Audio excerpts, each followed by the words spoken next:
Good morning everybody. How you എന്നൊരു ചോദ്യത്തിന് പ്രസക്തിയില്ല. കാരണം നമ്മളെല്ലാം സേഫാണ്. കാരണം നമ്മൾ വീട്ടിലിരുന്ന് പഠിക്കുകയാണ്. എക്സാം കുറേ ക്വസ്റ്റ്യൻസ് നമ്മൾ എഴുതി. എന്തായാലും നമ്മൾ ഇമ്മീഡിയറ്റായിട്ട് എക്സാം ഫേസ് ചെയ്യാൻ പറ്റുമെന്ന് വിശ്വസിക്കുന്നു. അങ്ങനെ ആകട്ടെ. ഞങ്ങളുടെയൊക്കെ ടീച്ചേഴ്സിൻ്റെ എല്ലാം പ്രാർത്ഥന കാര്യത്തിലുണ്ടാകും. നമുക്ക് ടെൻഷനൊക്കെ ഒഴിവാക്കി നല്ല എക്സാം ഉണ്ടാവട്ടെ, ക്വസ്റ്റ്യൻ ഉണ്ടാവട്ടെ, നമുക്ക് നല്ല റാങ്കിലൊക്കെ സ്കോർ ചെയ്യാൻ പറ്റട്ടെ. അപ്പോൾ ഈ ആശങ്കകളൊക്കെ മാറ്റി നമുക്ക് വീണ്ടും നല്ലോണം എക്സാം ഇപ്പം നമുക്ക് ഡിസ്കസ് ചെയ്യാൻ പോകുന്ന ഇപ്പം 28-ാം തീയതിയൊക്കെ നമ്മൾ എഴുതിയ ക്വസ്റ്റ്യൻ വെച്ചാൽ മിക്കവാറും ക്വസ്റ്റ്യൻസ് എല്ലാം നിങ്ങൾക്ക് ടെൻഷൻ ഉണ്ടാകത്തില്ല. വളരെ സിമ്പിളായിട്ടാണ് ക്വസ്റ്റ്യൻ ഉണ്ടാക്കിയിരിക്കുന്നത്. എന്നാലും ഒരു ഫോർമാലിറ്റിക്ക് വേണ്ടി എനിക്കറിയാം നിങ്ങളൊക്കെ നന്നായിട്ട്, ഒരുപക്ഷെ സാറിനേക്കാൾ നന്നായിട്ട് ഇപ്പോൾ ബയോളജി നിങ്ങൾ പഠിച്ചു കഴിഞ്ഞു ഇത്രയും ദിവസം കൊണ്ടെന്ന് എനിക്കറിയാം. അപ്പം എന്നാലും നമുക്ക് ഒരു ഫോർമാലിറ്റിക്ക് വേണ്ടി കുറേ ക്വസ്റ്റ്യൻസ് ഒന്ന് ഡിസ്കസ് ചെയ്യാം. അപ്പോൾ അതിന് ഞാൻ കുറേ ക്വസ്റ്റ്യൻ സെലക്ട് ചെയ്തിട്ടുണ്ട്. നമുക്ക് ആ സെലക്ട് ചെയ്ത ക്വസ്റ്റ്യനോട് ജസ്റ്റ് ഒന്ന് പാസ് ചെയ്ത് പോകാം. ഒന്നാമത്തെ ക്വസ്റ്റ്യൻ ഞാൻ 93 ക്വസ്റ്റ്യൻ നമ്പർ 93 നമ്മുടെ NCERT ടെക്സ്റ്റ് ബുക്കിലെ പേജ് നമ്പർ 23 ഡയഗ്രാം ബി ആണ് ഈ കാണിച്ചേക്കുന്നത്. Page number 23 diagram B. അപ്പോൾ ഇതെന്താണ് നമുക്ക് ഒരുപക്ഷെ ഒരു വേഗ് സ്ട്രക്ചറിൽ നമുക്ക് മനസ്സിലാവില്ല. ഇനി ഇതിൻ്റെ ഒറിജിനൽ ഡയഗ്രാം നമ്മൾ വരയ്ക്കുമ്പോൾ ഇതുപോലൊരു സ്ട്രക്ചറ്, ആ സ്ട്രക്ചറിൽ ഇതുപോലെ ചെറിയ ചെറിയ ബ്രാഞ്ചുകൾ, ആ ബ്രാഞ്ചിനകത്ത് ഇതുപോലെ സ്പോർ. ഇവിടെയൊക്കെ ഇടയ്ക്ക് ചിലപ്പോൾ സ്ട്രക്ചറുകൾ ധാരാളം ഉണ്ടാവും. ഇതുപോലെ സ്പോർ ഇങ്ങനെയാണ്. ഇടയ്ക്കും ബ്രാഞ്ചുകൾ ഒരുപക്ഷെ ഉണ്ടാവാം, ഇടയ്ക്കൊക്കെ ഇങ്ങനെ ബ്രാഞ്ചുകൾ ഉണ്ടാവാം. ഇങ്ങനെയാണ് നമ്മൾ കാണുന്നത്. ഇങ്ങനെ ബ്രാഞ്ചുകളുണ്ട്, ഇതിനകത്തെല്ലാം സ്പോർ ഡെവലപ്പ് ചെയ്യും. അപ്പം ഇങ്ങനെയൊരു സ്ട്രക്ചറാണ് നമ്മൾ ഈ കാണുന്നത്. അപ്പോൾ ഈ സ്ട്രക്ചർ കണ്ടപ്പോൾ നമുക്ക് മനസ്സിലായി ഇത് ഫംഗസിലെ ഒരു സ്പെസിഫൈഡ് ഗ്രൂപ്പായ ആസ്കോമൈസെറ്റ്സിലെ കൊണീഡിയോസ്പോറാണ് അല്ലേ, കൊണീഡിയോസ്പോർ. അപ്പോൾ ഇനി ഒരു കാര്യം കൂടെ നമ്മൾ ശ്രദ്ധിക്കണം. ഈ കൊണീഡിയോസ്പോർ എല്ലായ്പ്പോഴും ഒരുപോലല്ല, വ്യത്യാസമുണ്ട്. അപ്പോൾ ഇവിടെ ഈ കാണിച്ചിരിക്കുന്ന കൊണീഡിയോസ്പോർ ആസ്പെർജില്ലസ് വെറൈറ്റിയുടെയാണ്. അപ്പോൾ ഇങ്ങനെ വരുന്ന കൊണീഡിയോസ്പോർ. അപ്പോൾ ഇതിനകത്ത് ഇതെന്താ, കൊണീഡിയോഫോർ PHORE കൊണീഡിയോ, ഇതാണ് SPORE സ്പോർ. അപ്പോൾ ഇവിടെ രണ്ട് പോർഷനുണ്ട് കൊണീഡിയോഫോർ. ഇനി ഈ കാണുന്ന സ്ട്രക്ചറിനെ നമ്മൾ എന്താ വിളിക്കുക? ഈ സ്പോർ ഉണ്ടാകുന്ന ഈ സ്ട്രക്ചറിനെ സ്റ്റെറിക് MATA, സ്റ്റെറിക് മാറ്റ, STRIMATA, സ്റ്റെറിക് മാറ്റ. അപ്പോൾ ഇത് കൊണീഡിയോഫോറും ഇത് കൊണീഡിയോഫോറ്, ഇത് സ്റ്റെറിക് മാറ്റ, ഇത് കൊണീഡിയോസ്പോർ. അപ്പോൾ ഇത് അസ്പെർജില്ലസിൽ ഇങ്ങനെയാണ്. പക്ഷേ നമ്മുടെ ടെക്സ്റ്റ് ബുക്കിനകത്ത്, സെക്കൻഡ് ഇയറിലെ ടെക്സ്റ്റ് ബുക്കിനകത്ത് പെൻസിലിൻ്റെ കൊടുത്തിട്ടുണ്ട്. അത് തിരിച്ചറിയാൻ മാർഗമുണ്ട്. അവിടെ വരുമ്പോൾ എങ്ങനെയാണെന്നറിയാമോ? ഇതുപോലെ ബ്രാഞ്ച്, ഇത് കൊണീഡിയോഫോർ. ഈ കൊണീഡിയോഫോർ ബ്രാഞ്ച്,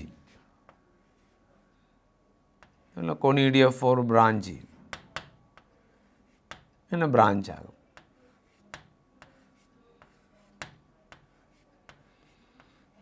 ഇങ്ങനെ ബ്രാഞ്ച് ചെയ്തിട്ട് ഈ ബ്രാഞ്ചിലാണ് സ്പോർ ഉണ്ടാകുക.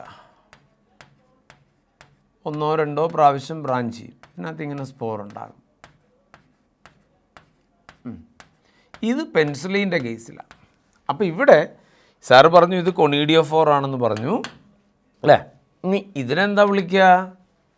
അതിൻ്റെ പേരെന്താ? അതിൻ്റെ പേര് മെറ്റുലെ, METULAE, മെറ്റുലെ. അപ്പോൾ ഇവിടെ ഇതാണ് സ്റ്റെറിക് സ്റ്റെറിക് മാറ്റ, ഇത് കൊണീഡിയോ SPORE. ഈ രണ്ട് ഡയഗ്രാം നമ്മുടെ ബുക്കിനകത്തുണ്ട്. അതുകൊണ്ടാണ് സാർ ഇങ്ങനെ ഒരു കൺസെപ്റ്റ് നിങ്ങളോട് പറഞ്ഞു. അപ്പോൾ ഇത് കൊണീഡിയോഫോറും സ്റ്റെറിക് മേ മാത്രം. അസ്പെർജില്ലസിനെ എങ്ങനെയാണ് തിരിച്ചറിയുക? എന്നാൽ പെൻസിലിനിലേക്ക് വരുമ്പോൾ അത് ഒന്നുകൂടെ ബ്രാഞ്ച് ചെയ്തിട്ട് ഒരു മെറ്റുലെ ഉണ്ടാകും. മെറ്റുലെ കഴിഞ്ഞ് സ്റ്റെറിക് മാറ്റ കഴിഞ്ഞിട്ട് കൊണീഡിയോസ്പോർ ടിപ്പിലുണ്ടാകും. ഹൈലി ബ്രാഞ്ച്ഡ് ആയിട്ടുള്ള കൊണീഡിയോഫോറാണ് കാണുന്നത്. ഇത് രണ്ടും ഡയഗ്രാം ഉള്ളതുകൊണ്ടാണ്. ഇനി ഇത് ആസ്കോമൈസെറ്റിൽ. അപ്പം നമ്മൾ ക്വസ്റ്റ്യൻ നോക്കിയേ, organism given in the figure is under the group of ഏത് ഗ്രൂപ്പിൽ വരും. അപ്പം നമുക്ക് നോക്കാം, ഇവിടെ ഫൈക്കോമൈസെറ്റിന് സ്പോർ ഉണ്ടോ? ഉണ്ട്. ഫൈക്കോമൈറ്റിന് സ്പോർ വരുമ്പോൾ എങ്ങനെ വരുമെന്ന് അറിയാമോ? ഫൈക്കോമൈസിൻ്റെ സ്പോർ ആകുമ്പോൾ ഇതുപോലെ ഹൈഫ വന്നിട്ട് ഹൈഫ, ഈ ഹൈഫ ഇങ്ങനെ ബ്രാഞ്ച് ചെയ്യും, ഇങ്ങനെ ബ്രാഞ്ച് ചെയ്യും മക്കളെ, കണ്ട ഇവിടെ ഇങ്ങനെ സോളൻ സ്ട്രക്ചർ ഡെവലപ്പ് ചെയ്യും. ഇതിൻ്റെ പേരെന്താ? ഇത് ഹൈഫയാണ്. ഈ കാണുന്നത് സ്പൊറാഞ്ചിയോ സ്പോർ, ഇതാണ് സ്പൊറാഞ്ചിയം. ഇതിനകത്ത് സ്പൊറാഞ്ചി. ഇനി ഇത് നമ്മളുടെ വ്യത്യാസം എന്താ? ഇത് എൻഡോസ്പോറിനെ പ്രൊഡ്യൂസ് ചെയ്യും, ഇത് എക്സോസ്പോറാണ്. ഇവിടെ എക്സോസ്പോറാണ്, എക്സോസ്പോർ EXO, ഇത് എൻഡോസ്പോറാണ്. അപ്പോൾ ഫൈക്കോമൈസെറ്റിസ് അല്ല ഇത്, കാരണം ഫൈക്കോമൈസെറ്റിസിൽ എൻഡോസ്പോറാണ്, സ്പൊറാഞ്ചിയത്തിലാണ്. അത് മ്യൂക്കറായാലും ശരി, റൈസോപ്പസ് ആയാലും ശരി, എല്ലാത്തിനകത്ത്. ഇനി രണ്ടാമത്തത് വന്നത് ഡ്യൂട്രോമൈസെറ്റിസും ഇതുപോലെയാവും. അപ്പോൾ ഡ്യൂട്രോമൈസെറ്റിസ് അല്ല എന്ന് പറയാൻ കാര്യം, ഡ്യൂട്രോമൈസെറ്റിലെ സ്പോർ വരുമ്പോൾ ഇങ്ങനെ അല്ല ഉണ്ടാവുക. ഡ്യൂട്രോമൈസെറ്റിൽ സ്പോറുണ്ട്, സെക്ഷൽ സ്പോർ ഉണ്ട്, പക്ഷേ നിങ്ങൾ അവിടെയും കൊണീഡിയോസ്പോറാണ് ഉണ്ടാവുക, കൊണീഡിയോസ്പോർ. പക്ഷേ കൊണീഡിയോസ്പോർ ഇതുപോലെ ബ്രാഞ്ചഡ് ആയിട്ടാണ് കാണപ്പെടുക, പെൻസിലിനെ പോലെയൊക്കെ ഉണ്ടോ, ബ്രാഞ്ച് ഇതുപോലെ അല്ല സിംഗിൾ. അപ്പോൾ ഈ സ്ട്രക്ചർ എന്ന് പറഞ്ഞാൽ ഇത് ഇങ്ങനെ മാത്രം ഒരു കൊണീഡിയോഫോർ സ്റ്റെറിക്മാറ്റ, ഒരു സെറ്റ് സ്റ്റെറിക്മാറ്റ, അവിടെ ഈ പറഞ്ഞ മെറ്റുലേ ഉണ്ടാവില്ല. അത് ആരുടെ മാത്രം പറ്റും? അസ്പെർജില്ലസിൻ്റെ മാത്രം. ഈ കാണുന്ന സ്ട്രക്ചർ ഇങ്ങനെയാണ്, ഇതാ കാണുന്നത് നമ്മൾ. അത് കൊണീഡിയോഫോർ പ്ലസ് സ്റ്റെറിക്മാറ്റ പ്ലസ് ഇനി. അപ്പോൾ ചോദിക്കും, സർ ബെസിഡിയോ ഉണ്ടല്ലോ, ബെസിഡിയോയിൽ എസെക്ഷൽ സ്പോർ ഇല്ല. അപ്പം given figure in the group ഇങ്ങനെ ഒരു എസെക്ഷൽ സ്പോർ ഇല്ല. അവിടെ നമ്മൾ കാണുന്നത് ഒരു അംബ്രേല ഷേപ്പിലുള്ള സ്ട്രക്ചർ അല്ലേ. അംബ്രേല ഷേപ്പുള്ള സ്ട്രക്ചർ എന്ന് പറയുന്നത് സെക്ഷൽ സ്പോർ പ്രൊഡ്യൂസ് ചെയ്യുന്ന ബസിഡിയം ആണ്. നമ്മൾ കാണുന്ന മഷ്റൂമിൻ്റെ ഒക്കെ നമ്മൾ കഴിക്കുന്ന, അല്ലെങ്കിൽ പഫ് ബാൾ എന്ന് പറയുന്നത്, അല്ലെങ്കിൽ ബ്രാക്കറ്റ് ഫഞ്ച് എന്ന് വിളിക്കുന്നത്, ഇതൊക്കെ സ്പോറുള്ള സ്ട്രക്ചറാണ്. ഇതിനകത്താണ് സ്പോർ ഉണ്ടാകുന്നത്, ഇതിനകത്താണ് സ്പോർ ഉണ്ടാകുന്നത്, ഇതിനകത്താണ് സ്പോർ ഉണ്ടാകുന്നത്. പഫ് ബാൾ, ടോഡ് സ്റ്റൂൾ എന്നൊക്കെ പറയുന്നത് അതെല്ലാം സെക്ഷൽ റീപ്രൊഡക്ഷൻ്റെ സ്ട്രക്ചറുകളാണ്. ഓക്കെ, വളരെ ക്ലിയറായി. കാരണം ക്ലാസിഫിക്കേഷൻ്റെ പ്രധാനപ്പെട്ട ഒരു ഫാക്ടറാണല്ലോ spore. Mycelium or hypha, spore and spore produce ചെയ്യുന്ന ഫ്രൂട്ടിംഗ് ബോഡി, ഇത് മൂന്നും ക്ലാസിഫിക്കേഷൻ്റെ മേജർ ഫാക്ടറാണ്. അതുകൊണ്ടാണ് വളരെ സിമ്പിളായ ഒരു ക്വസ്റ്റ്യൻ, വളരെ സിമ്പിളായ ഒരു ക്വസ്റ്റ്യനാണ് നമ്മൾ ഈ കണ്ടത്. ഓക്കെ, അപ്പോൾ നമ്മുടെ ആൻസർ ഇത് ആസ്കോമൈസെറ്റിസ് ആണ് ആൻസറായി വരിക അല്ലേ. ആസ്കോമൈസെറ്റിസ് ആൻസറായി വരും.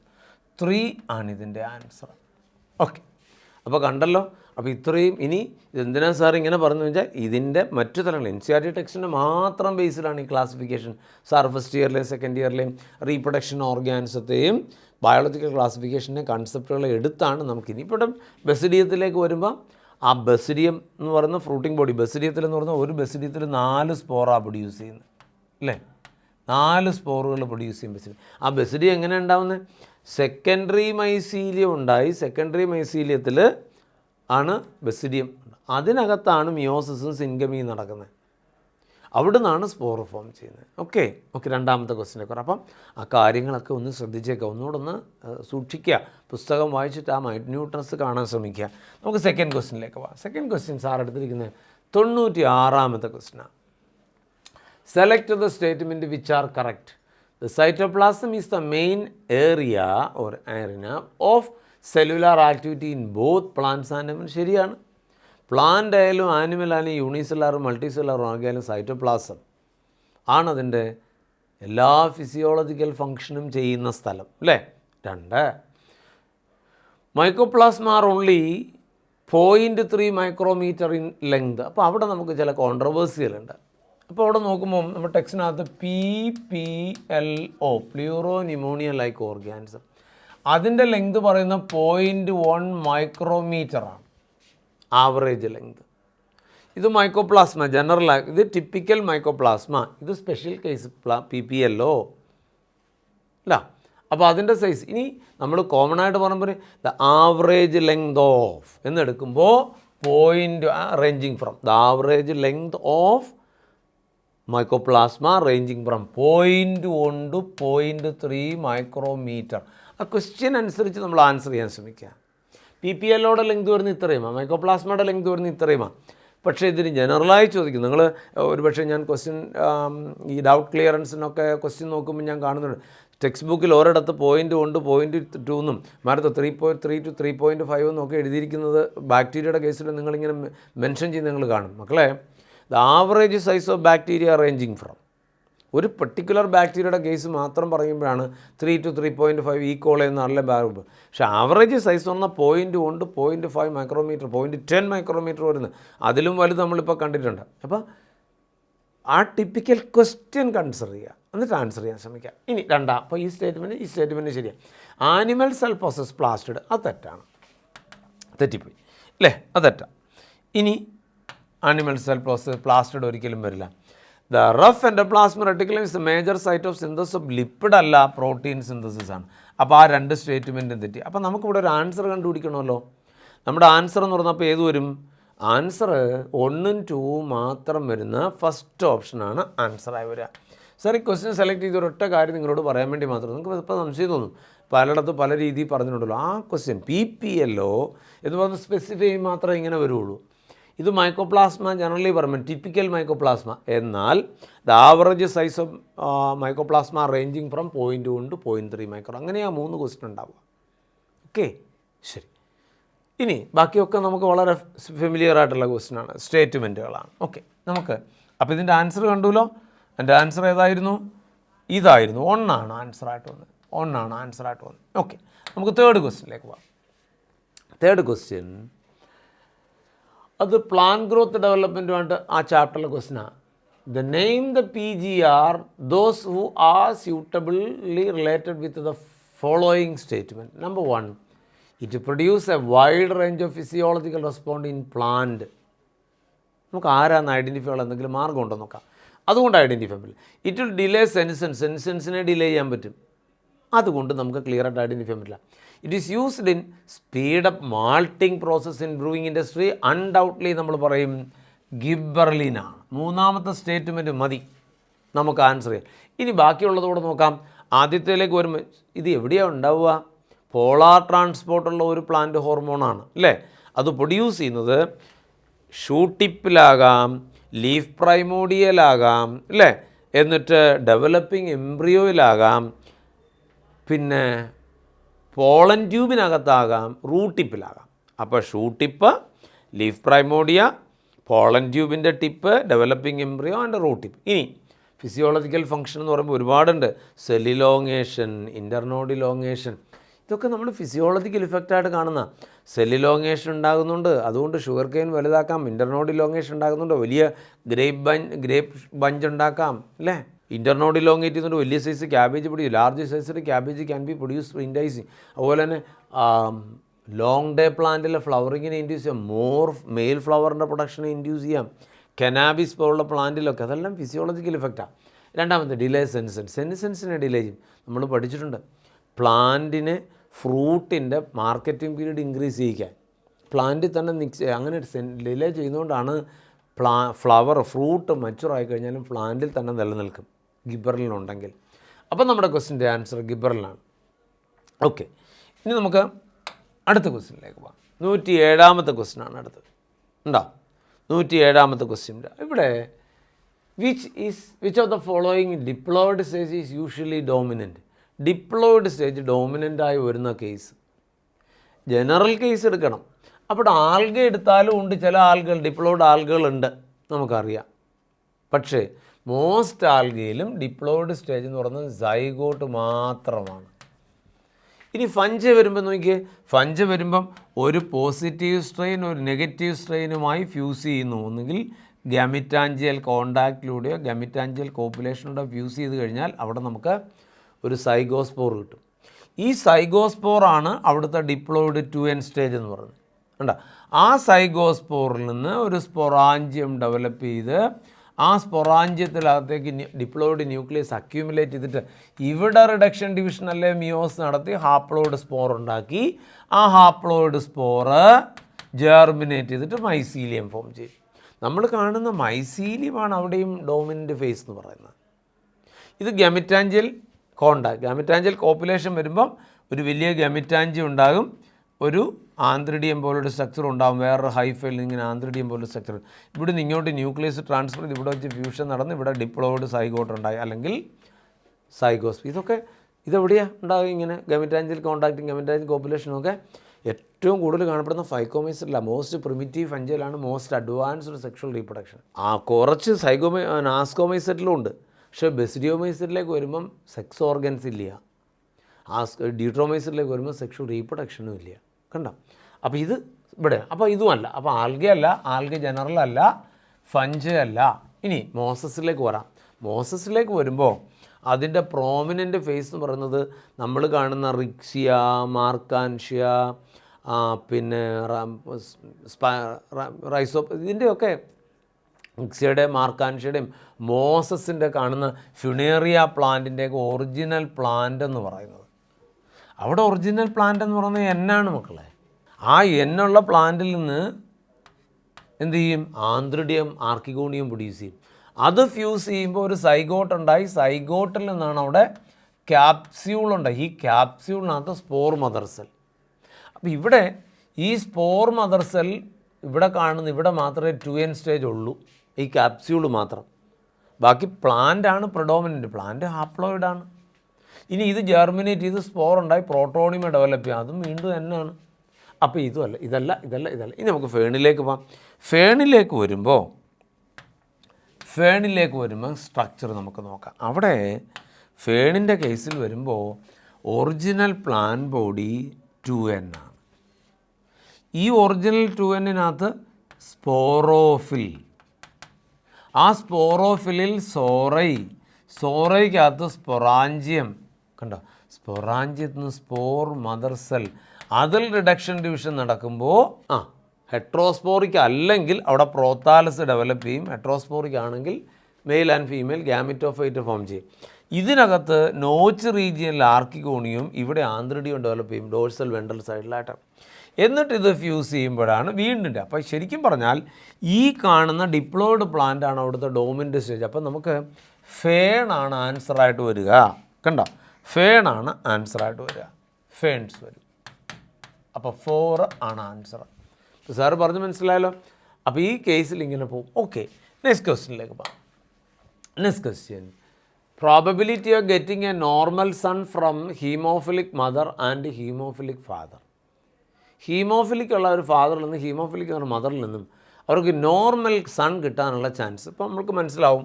ആ ക്വസ്റ്റ്യൻ വായിക്കുമ്പോഴേ നമുക്ക് മനസ്സിലായി. X small h into x small h y. അപ്പോൾ ഇതിൽ നിന്ന് രണ്ട് ഈ കിട്ടുന്ന ഗമീറ്റ് എന്ന് പറഞ്ഞാൽ എക്സ് എച്ച് അല്ലേ, എക്സ് എച്ച് ഉള്ള. അപ്പോൾ ഒരെണ്ണം എടുക്കുന്നു സാർ, ഒരു ടൈപ്പ് കിട്ടുന്നതാണ് എടുക്കും. ഇതിനകത്ത് 2 ടൈപ്പ് കിട്ടും, എക്സ് എച്ച് ഉള്ള ഒരെണ്ണം, വൈ ഉള്ള ഒരെണ്ണം. അപ്പോൾ ഇത് ഫ്യൂസ് ചെയ്ത് നോക്കിയാൽ എക്സ് സ്മോൾ എച്ച് കണ്ട. ഇനി ഇതുമായിട്ട് ഫ്യൂസ് ചെയ്ത് നോക്കിയാൽ എക്സ് സ്മോൾ എച്ച് വൈ. അപ്പോൾ ഇതാണ് മെയിലായിട്ട് വരിക. ഡിസീസ്ഡായിട്ട് വരുള്ളൂ, ഒരിക്കലും അത് ഡിസീസ് അല്ലാത്ത വരില്ല. അപ്പോൾ നമുക്ക് ആൻസർ വരുന്നത് ഇവിടെ ഒരിക്കലും പോലും നമുക്ക് നോർമലായിട്ടുള്ളൊരു സൺ കിട്ടുകയില്ല. അപ്പോൾ ഇവിടെ ആൻസർ ചെയ്ത് വരും 0% ആണ് ആൻസറായിട്ട് വരിക. ഉണ്ടോ? ഇത് ക്വസ്റ്റ്യൻ വായിക്കുമ്പോൾ നമുക്ക് മനസ്സിലാവും. നമ്മൾ പഠിച്ച് മനസ്സിലായിരിക്കുന്നുണ്ട്. ക്വസ്റ്റ്യൻ വായിക്കുമ്പോഴേ ഒരിക്കലും പ്രോബബിലിറ്റി ഇല്ല നോർമൽ സൺ ഉണ്ടാകുന്ന. ആർക്കാ? ഹീമോഫിലിക് ഫാദറും ഹീമോഫിലിക് മദറും ആണെങ്കിൽ ഒരിക്കലും ഉണ്ടാവില്ല. അപ്പോൾ ഇവിടെ നമ്മൾ ആൻസർ ചെയ്തിട്ട് 4 ആൻസറുമായിട്ട് പോകും. ക്ലിയർ? ഓക്കെ, ശരി. നമുക്ക് 6ാമത്തെ ക്വസ്റ്റ്യനിലേക്ക് പോകാം. 6ാമത്തെ ക്വസ്റ്റ്യൻ ഇത് ഇക്കോളജി പാർട്ടിലൊരു ക്വസ്റ്റ്യനാണ്. The J-shaped growth form is represented by. J-shaped growth form വരുമ്പോൾ റിസോഴ്സ് അൺലിമിറ്റഡ് ആണ് അല്ലേ? നോക്കി, അവിടെ റിസോഴ്സ് അൺലിമിറ്റഡ് ആയി കിട്ടിക്കൊണ്ടിരിക്കുന്നു. കണ്ട, അവിടെ എൻവയോൺമെൻറ്റ് ആൻഡ് റെസിസ്റ്റൻസ് ഇല്ല. അവിടെ birth is not equal to death, അല്ലെങ്കിൽ per capita birth is not equal to per capita death. അപ്പോൾ എങ്ങനെ വരും? നമുക്ക് അവിടെ വരുമ്പോൾ ആൻസർ എങ്ങനെയാണ് വരേണ്ടത്? നമുക്ക് അറിയേണ്ടത് റേറ്റാണ് പോപ്പുലേഷൻ്റെ. Difference in number by difference in time is equal to, അതാണല്ലോ അല്ലേ? Difference in number by difference in time is equal to average birth minus average death into number of population. ഇനി ബി മൈനസ് ഡി എന്ന് പറയുന്നത് per capita death. നിങ്ങൾ birth minus death എന്ന് എടുക്കരുത്, per capita എങ്കിൽ മാത്രമേ ഇത് ഡെസിമൽ വരുള്ളൂ. ബർത്ത് മൈനസ് ഡെത്ത് ആകുമ്പോൾ ഡെസിമൽ വരില്ല. അപ്പോൾ നമ്മുടെ പുസ്തകത്തിനകത്ത് ഇറങ്ങുമ്പം ഹ്യൂമൻ ബീയിങ്സിൻ്റെ ഇപ്പോൾ ഡെസിമലൊക്കെ ഉപയോഗിക്കുന്നു 0.023 എന്നൊക്കെ. നമുക്കൊരു സംശയം വേണ്ട, ഇത് പെർ ക്യാപിറ്റ ഡെത്ത് പറയും ഈസ് ഈക്വൽ ടു 6 ആണ്. അങ്ങനെ വരുമ്പോൾ എങ്ങനെ വരും? dn/dt difference in time number by difference in time, അതാണ് rate of change of population നമ്മൾ വിളിക്കുക.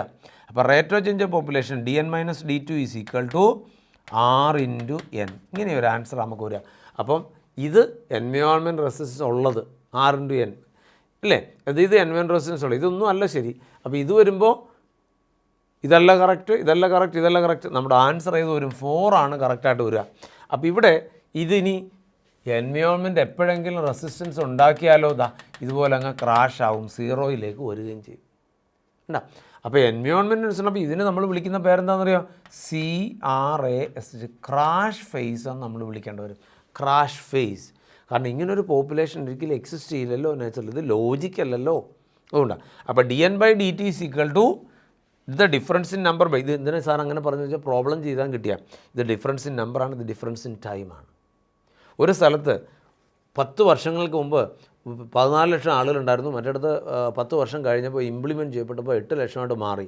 അപ്പോൾ DN എന്ന് പറഞ്ഞവിടെ 10 അപ്പോൾ 6 ഉള്ളൂ, 4 ലക്ഷമാണ് ഡിഫറൻസ് വന്നത്. ടൈം എന്ന് പറഞ്ഞാൽ 10 വർഷമാണ്. പെർ ക്യാപിറ്റ ബർത്തും പെർ ക്യാപിറ്റ ഡെത്തും തന്നിട്ടുണ്ടാവും. അങ്ങനെയാണെങ്കിൽ നമുക്ക് 6 അല്ലെങ്കിൽ 6 ഡയറക്റ്റ് തന്നിട്ടുണ്ടാവും. അങ്ങനെയാണെങ്കിൽ നമുക്ക് rate of change of population നമുക്ക് അല്ലെങ്കിൽ 6 കണ്ടുപിടിക്കണമെന്നിരിക്കട്ടെ. അപ്പം ബർത്ത് റേറ്റ് കണ്ടുപിടിക്കണം, ഇത് രണ്ടും തന്നിട്ടില്ല, 6 കണ്ടുപിടിക്കേണ്ടത്. അപ്പോൾ നമുക്ക് ഇത് രണ്ടും ഇൻറ്റു n. അപ്പോൾ r is equal to rate of change of population by n എടുക്കുമ്പോൾ നമുക്ക് എന്ത് കിട്ടും? നമുക്ക് 6 എത്രയെന്ന് കിട്ടും. അതൊക്കെ കണ്ടുപിടിക്കാൻ പഠിക്കണം ക്വസ്റ്റ്യൻസൊക്കെ. ഓക്കെ, അപ്പോൾ നമുക്ക് 4 ആൻസറിലേക്ക് പോകാം. ഓക്കെ, നമുക്ക് നെക്സ്റ്റ് ക്വസ്റ്റ്യനിലേക്ക് പോകാം. Vascular cambium is completely secondary origin നോക്കാം. നമ്മുടെ മനസ്സിൽ ആൻസർ ഉണ്ട്. മക്കളെ, ഇത് റൂട്ടാണ്. റൂട്ടിനകത്ത് ഈ കാണുന്നത് പെരിസൈക്കിൾ. ഇനി അതിനകത്ത് വാസ്കുലാർ റീജിയൻ ഉണ്ട്. വാസ്കുലാർ ബണ്ടിൽ ഇങ്ങനെ 1 2 3 തിരിച്ച് 4. പ്രോട്ടോസൈൽ ഔട്ട് സൈഡിലേക്കാണ് കേട്ടോ. പ്രോട്ടോസൈൽ ഔട്ട് സൈഡിലേക്കാണ് വരുന്നത്. വായിച്ചേക്കാം, ഒരു കൺഫ്യൂഷൻ ഉണ്ടാവില്ല. പ്രോട്ടോസൈൽ ഔട്ട് സൈഡിലേക്കാണ് വരിക. പ്രോട്ടോസൈലം ഔട്ട് സൈഡിലേക്ക് വരും. 3 പ്രോട്ടോസൈലം സാർ. പ്രോട്ടോസൈൽ ഔട്ട് സൈഡിലേക്ക് വന്നു. ഇനി ഈ കാണുന്ന കാമ്പിയം, നമുക്ക് കഥ മൊത്തം നോക്കാം. ഈ കാണുന്ന കാമ്പിയമാണ് കാമ്പിയം 1, കാമ്പിയം 2, കാമ്പിയം 3. ഇനി ഇതിനകത്ത് സെക്കൻഡറി തിക്കിനിങ് ഉണ്ടാവും. നോക്കിയാൽ എങ്ങനെയാണ് സെക്കൻഡറി തിക്കിനിങ് ഉണ്ടാവും? Step number 1 the cell between xylem and phloem become മെരിസ്റ്റമാറ്റിക്. ഇവിടെ മെഡുലറി റേയിലെ സെൽസ്, ഇവിടെയാണ് മെഡുലറി റേ പ്രോമിനൻ്റാണ് സെൽസ്. അവിടുന്ന് ഒരു കാമ്പിയൽ സ്ട്രിപ്പ് ഡെവലപ്പ് ചെയ്യും. 1. രണ്ടാമത്തത് the cells below the cells of pericycle above the protoxylem become മെരിസ്റ്റമാറ്റിക്. ഇവിടെ അപ്പോൾ 1 ബിറ്റ്വീൻ സൈലം ആൻഡ് ഫ്ലോയം മെഡുലറി റേയിലെ സെൽസ് ഇതാകും, മെരിസ്റ്റമാറ്റിക് ആകും, കാമ്പിയൽ സ്ട്രിപ്പിനെ പ്രൊഡ്യൂസ് ചെയ്യും. രണ്ടാമത് cells of the pericycle above protoxylem, അതായത് ആ പ്രോട്ടോസൈലത്തിന് എബോവ് വരുന്ന പോർഷൻ എല്ലായിടത്തും ഇങ്ങനെ വേണ്ട. അങ്ങനെ നമുക്കൊരു വേവി ബാൻഡോ കാമ്പിയം കിട്ടും. ഇനി നോക്കിയാൽ മക്കളെ, ഇതല്ലേ 1ഉം 2ഉം കൂടെ ചേരുമ്പോഴേ നമുക്ക് കാമ്പിയൽ റിങ് ഉണ്ടാവുക, അല്ലെ കാമ്പിയൽ സ്ട്രിപ്പ് ഉണ്ടാവുക. അത് ഉണ്ടായത് 2ഉം സെക്കൻഡറി മെരിസ്റ്റത്തിൽ നിന്നാണ്, സെക്കൻഡറിയാണ്. അപ്പോൾ ഇവിടെ കാമ്പിയൽ സ്ട്രിപ്പ് 1 ഉണ്ടായതും മെഡുലറിയിൽ നിന്ന്, കാമ്പിയൽ സ്ട്രിപ്പ് 2 ഉണ്ടായത് പെരിസൈക്കിളിൽ നിന്ന്. അപ്പോൾ 2 സെക്കൻഡറി ഒറിജിനാണ്. അപ്പോൾ നമ്മുടെ സാധാരണ സ്റ്റെമ്മുമായിട്ട് കൺസിഡർ ചെയ്യുമ്പോൾ അതിനെന്താ പ്രത്യേകതയുള്ള? സാധാരണ സ്റ്റെമ്മുമായിട്ട് കൺസിഡർ ചെയ്യുമ്പോൾ vascular cambium is root usually വേവിയാണ്. 1. 2 കംപ്ലീറ്റ്ലി സെക്കൻഡറി ഒറിജിനാണ് അല്ലേ. ഇനി സെൽസ് ബിലോ പ്രോട്ടോസൈലം ഇസ്, ഇവിടെയാണ് മോർ ആക്റ്റീവ് ആകുക. അതുകൊണ്ടാണ് ഇതിനെ പുഷ് ചെയ്ത് പുറത്തേക്ക് കൊണ്ടുപോകുന്നത്. അതിനാണ് മൂന്നാമത്തെ പ്രത്യേകതയാണ്. 4 മെഡുലറി റേ വളരെ പ്രോമിനൻ്റ് ആണ് ഇവിടെ. 4മത്തത് ഇങ്ങനെ ഉണ്ടാകുന്നതുകൊണ്ടാണ് റൂട്ടിൽ നമുക്ക് ആനുവൽ റിങ് പ്രോമിനൻ്റ് അല്ല. അപ്പോൾ സ്റ്റെമ്മുമായിട്ട് കമ്പയർ ചെയ്യുമ്പോൾ പ്രത്യേകത എന്തൊക്കെയാണ് സാർ പറഞ്ഞു? 1 വാസ്കുലാർ കാമ്പിയം റൂട്ട് വേവിയാണ്, സെക്കൻഡറി ഒറിജിനാണ്. രണ്ടാമത്തെ പ്രത്യേകത സാർ പറഞ്ഞത് cells below the phloem more ആക്റ്റീവാണ്, it pushes the primary phloem out. മൂന്നാമത്തെ മെഡുലറി റേ പ്രോമിനൻ്റ്, നാളെ ആനുവൽ റിങ്സ് പ്രോമിനൻ്റ് അല്ല അല്ലേ. അവർ ശരിക്കും നമുക്ക് കാണാൻ പറ്റുന്ന തരത്തിലല്ല. അപ്പോൾ ഇതാണ് ആ വ്യത്യാസം. അപ്പം നമ്മുടെ ആൻസർ ഏതാ? ഡൈക്കോട്ട് റൂട്ടായിട്ട് ആൻസറായിട്ട് വരിക 2 ആൻസറായിട്ട് വരും. ഇപ്പോൾ സാറ് പറഞ്ഞെല്ലാം കേട്ടല്ലോ. ഓക്കെ, അടുത്തത് മക്കളെ വേറൊരു നല്ല question. Cell is placed in 0.5 mole solution or sugar and no change in volume of the cell is there. കൂടിയിട്ടില്ല, കുറഞ്ഞിട്ടില്ല, കൂടിയിട്ടുമില്ല, കുറഞ്ഞിട്ടുമില്ല. അങ്ങനെ വരുമ്പോൾ എന്താ? No change in the volume of cell. അപ്പോൾ അത് അവിടുന്ന് ഒരു കാര്യം നമുക്ക് മനസ്സിലായി. എന്ത് മനസ്സിലായി? അവിടെ ആ സൊല്യൂഷൻ ഐസോട്ടോണിക് ആയിരിക്കും. ഐസോട്ടോണിക് എന്ന് പറഞ്ഞാൽ ഇത് സെല്ലാണ്, ഇത് സെല്ലിട്ട മീഡിയമാണ്, ഇത് സൈറ്റോപ്ലാസവും ഇത് സൊല്യൂഷനും. ഇത് രണ്ടും ഒരേ കോൺസെൻട്രേഷൻ ആണെങ്കിൽ മാത്രമേ ഐസോട്ടോണിസിറ്റി ഡെവലപ്പ് ചെയ്യുള്ളൂ, അല്ലേ? അങ്ങനെയാണെങ്കിൽ ആ സൊല്യൂഷൻ്റെ കോൺസെൻട്രേഷൻ എത്രയായിരിക്കും? അൺഡൗട്ട്ലി വളരെ സിമ്പിളായി നമ്മൾ പറയും 3 ആണ് ആൻസറായിട്ട് വരിക. കാരണം ഐസോട്ടോണിക്കാണ്. ഇനി സൈറ്റോപ്ലാസം ഹൈപ്പർട്ടോണിക് ആണോ ഹൈപ്പോട്ടോണിക് ആണോ? സൈറ്റോപ്ലാസം ഹൈപ്പോട്ടോണിക്കും അല്ല ഹൈപ്പർട്ടോണിക്കും ഒന്നും നമുക്ക് പറയാൻ പറ്റത്തില്ല. പിന്നെ ഡിപ്പെൻഡ് അപ്പോൺ സൊല്യൂഷൻ ഔട്ട്സൈഡാണ്. അപ്പോൾ ഇവിടെ ഐസോട്ടോണിസിറ്റി ഡെവലപ്പ് ചെയ്തു. അതേസമയം ഔട്ട്സൈഡ് സൊല്യൂഷൻ മോർ കോൺസെൻട്രേറ്റ് ആണെങ്കിൽ സൈറ്റോപ്ലാസോടെ ഹൈപ്പോ ആയിട്ട് വർക്ക് ചെയ്യും. ഔട്ട്സൈഡ് സൊല്യൂഷൻ ഹൈപ്പോ ആണെങ്കിൽ സൈറ്റോപ്ലാസം ഹൈപ്പറായിട്ട് വർക്ക് ചെയ്യും. അപ്പോൾ നമുക്ക് 124 ക്വസ്റ്റിൻ്റെ ആൻസർ എത്ര കിട്ടി? 5 പോയിൻറ്റ്. ഐസോട്ടോണിക് സൊല്യൂഷൻ ആണെന്ന് മെയിൻറ്റെയിൻ ചെയ്യും. അപ്പോൾ ആ സ്റ്റേറ്റ്മെൻറ്റ് വായിക്കുമ്പോൾ തന്നെ നമുക്കതിന് ഐഡിയ കിട്ടും. ഓക്കെ, നെക്സ്റ്റ് ക്വസ്റ്റിനിലേക്ക് നമുക്ക് പോകാം. Next question, the functional unit of electron transport in oxidative phosphorylation NADP FAD ഒക്കെ ഓക്സിഡൈസ് ചെയ്യുമ്പോൾ നോക്കിയേ, മെംബ്രെയിൻ ഒക്കെ സാറ് ആൻസർ ഉണ്ട്. അതൊക്കെ നമുക്ക് അറിയാവുന്ന ക്വസ്റ്റ്യൻ. മെംബ്രെയിൻ എടുക്കുമ്പോൾ അവിടെ മെംബ്രെയിനകത്ത് F0 F1 പാർട്ടിക്കിൾ ഉണ്ട്, അല്ലേ? ഈ F0 F1 പാർട്ടിക്കിളിലൂടെ ഹൈഡ്രജൻ മൂവ് ചെയ്യുമ്പോഴാണ് ATP ഉണ്ടാകുന്നത്. അപ്പോൾ തീർച്ചയായിട്ടും അതിൻ്റെ ഫങ്ഷണൽ യൂണിറ്റ് എന്ന് പറയുന്ന ഓക്സിസോംസ് ആയിരിക്കും, അല്ലേ? ഓക്സിസോമാണ്, ഓക്സിസോം. അപ്പോൾ ഇത് നമുക്ക് ആൻസർ 1. ഇനി മീസോസോം എന്താണെന്നറിയാമല്ലോ? ഇൻഫോൾഡിങ് ബാക്ടീരിയ, അല്ലേ? Respiratory enzyme. ഇനി കോണ്ടസോം എന്താ? Other name of photosynthetic unit അല്ലെങ്കിൽ പിഗ്മെൻറ്റ് സിസ്റ്റം. ഇനി എപ്പിസോമോ ഫോർ പ്ലാസ്മിഡ്. ഇത് പ്ലാസ്മിഡാണ്, ബാക്ടീരിയയിൽ കാണുന്ന എക്സ്ട്രാ ക്രോമസോമൽ DNA. ഓക്കെ, അപ്പോൾ അത് ഓക്സിസോം. ഒക്കെ അൺഡൗട്ട്ലി നമുക്ക് ആൻസർ ചെയ്യാൻ പറ്റുന്ന ക്വസ്റ്റ്യനാണ്, ഒന്ന് ഓർമ്മിപ്പിച്ചു എന്നേ ഉള്ളൂ. അടുത്തത്, one of the following is a stem modification which develop from axillary bud and help plant to climb. അടുത്ത സ്പൈൻസ് ആക്സിലറി ബഡിൽ നിന്നല്ല, ഒരുപക്ഷെ ലീഫ് മോഡിഫൈ ചെയ്ത് സ്പൈൻസ് ആകാം, എന്താ? ഇനി തോൺസ് പക്ഷേ കറക്റ്റാണ്, ആക്സിലറി ബഡിൽ തന്നെയാണ്. ഒപ്പൻഷ്യ, സിട്രസ്, ബൊഗെയിൻവില്ല പോലുള്ള പ്ലാന്റിലെല്ലാം ആക്സിലറി ബഡിൽ നിന്ന് തോൺ ഡെവലപ്പ് ചെയ്യും. ഇങ്ങനെ ലീഫിൻ്റെ അവിടെ നിന്ന് തോൺസ് ഡെവലപ്പ് ചെയ്യും. നമ്മുടെ സിട്രസ് എടുത്താൽ ഇങ്ങനെ ആയിരിക്കാം, അല്ലേ? ഡെവലപ്പ് ചെയ്യും. ഇനി പ്രിക്കിൾസ് എന്ന് പറയുന്നതും എപ്പിഡേമിസിൻ്റെ ഒറിജിനായിട്ട് വരാം, അല്ലേ? ഈ ഫ്രൂട്ടിനകത്തും ഒക്കെ പ്രിക്കിൾസ് ചെറിയ ഹെയർ ലൈക്ക് സ്ട്രക്ചർ ഡെവലപ്പ് ചെയ്യുന്നുണ്ട്, തോൺസ് പോലുള്ള സ്പൈൻസ് പോലെ. എന്നാൽ നമുക്ക് തോൺസ് ക്ലൈംബിങ്ങിന് ഉപയോഗിച്ചുകൂടെ? വളരെ റെയറായുള്ള സെക്കൻഡറി ഫങ്ഷനാണ്. എന്നാൽ ക്ലൈംബിങ്ങിനുള്ള എക്സാക്റ്റ് ഓർഗൻ ആക്സിലറി ബഡിൽ നിന്ന് ഡെവലപ്പ് ചെയ്യുന്ന ഏത് തന്നെയാണ്? ടെൻഡറിൽ തന്നെയാണ്. അപ്പോൾ ഇത് വരില്ല. അത് രണ്ടും പ്രൊട്ടക്റ്റീവ് ഫങ്ഷൻ മാത്രമേ ഉള്ളൂ. എന്നാൽ തോൺസ് ആക്സിലറി ബഡിൽ നിന്നുണ്ടാകുന്നതാണ്, മേജർ ഫങ്ഷൻ പ്രൊട്ടക്ഷനാണ്. എന്നാൽ അവിടെ ഒരു അഡീഷണൽ സപ്ലിമെൻ്ററി ഫങ്ഷനായി ബൊഗെയിൻവില്ലയിൽ, സിട്രസിലല്ല ബൊഗെയിൻവില്ലയിൽ ചിലപ്പോൾ ക്ലൈംബിങ്, അതൊരു എക്സെപ്ഷണൽ കേസ് മാത്രമാണ് ബൊഗെയിൻവില്ല. എന്നാൽ അൺഎക്സെപ്ഷണലി നമുക്ക് ടെൻഡ്രൽസിനെ ഏതായിട്ട് എടുക്കാം? ഇത് ക്ലൈംബിങ്ങിനുള്ള ഓർഗനായിട്ട് എടുക്കാം. So we are moving with answer 3. ഉണ്ടോ? അപ്പോൾ എന്തിനാണ് സാർ തോൺസിൻ്റെ കാര്യം പറഞ്ഞറിയാമല്ലോ? ബൊഗെയിൻവില്ലയിൽ അതിന് അങ്ങനെ ഒരു ഫംഗ്ഷനുണ്ട്. കാരണം ക്ലീൻ ചെയ്ത് ഇങ്ങനെ വളർന്നു പോകുമ്പോൾ മുള്ളുണ്ടെങ്കിൽ ആ മുള്ളിൽ ഉടക്കി കിടക്കും, ക്ലീൻ ചെയ്ത് കിടക്കാൻ പറ്റും. ഓക്കെ, അപ്പോൾ അടുത്ത ക്വസ്റ്റ്യനിലേക്ക് പോകാം. അടുത്തത് 130ാമത്തെ ക്വസ്റ്റ്യൻ. അത് നല്ലൊരു ക്വസ്റ്റ്യനാണ്. The mesophyll is not differentiated into palisade and spongy parenchyma in. മക്കളെ, അത് ഐസോബൈലാറ്ററൽ ലീഫിലാണ്. കാരണം മോണോകോട്ടിൽ വരുന്ന ലീഫിൽ അപ്പർ എപ്പിഡേമിസ് ഉണ്ട്, ലോവർ എപ്പിഡേമിസ് ഉണ്ട്. അതിനകത്ത് വരുന്ന സെല്ല് അത് പാരൻഗിമ സെല്ല. ശരിക്കും പറഞ്ഞാൽ chloroplast containing parenchyma cell or chlorenchyma cells. അല്ലാതെ അവിടെ നമ്മുടെ സാധാരണ ഡൈക്കോട്ട് ലീഫിൽ കാണുന്ന പോലെ പാലിസൈഡ് സെൽസ് എന്നും സ്പോഞ്ചി സെൽസ് എന്നും ഡിഫറൻഷ്യേറ്റ് ചെയ്തിട്ടില്ല. ഇനി ഒരു കാര്യം കൂടെ പറയാം. പൈനസിൻ്റെ ലീഫ് എടുത്താലും അങ്ങനെയാണ്. പൈനസിൻ്റെ ലീഫിനകത്തും എന്താ ചെയ്യില്ല, പൈനസിൻ്റെ മീൻസ് പല ജിംനോസ്പെമിൻ്റെ ലീഫിനകത്തും ഇങ്ങനെ പാലിസൈഡ് സെൽസും സ്പോഞ്ചി സെൽസൊന്നും ഡിഫറൻഷ്യേറ്റ് ചെയ്തിട്ടില്ല. പക്ഷേ Chlorengema, parenchyma containing chloroplast containing parenchyma cell function like. And അപ്പോൾ ശരിക്കും പറഞ്ഞാൽ thin walled chlorengema cell with a few intercellular space resembled spongy parenchyma or spongy cells ആണ്. റിസംബിൾസ് അതങ്ങനെ പ്രത്യേകം ഓർക്കണം. ചിലപ്പം അങ്ങനെ സ്റ്റേറ്റ്മെൻറ്റ് 1 സ്റ്റേറ്റ്മെൻറ്റ് 2 തന്നിട്ട് ക്വസ്റ്റ്യൻ പൈനസിൽ ഇതുപോലെ തന്നെ കേട്ടോ.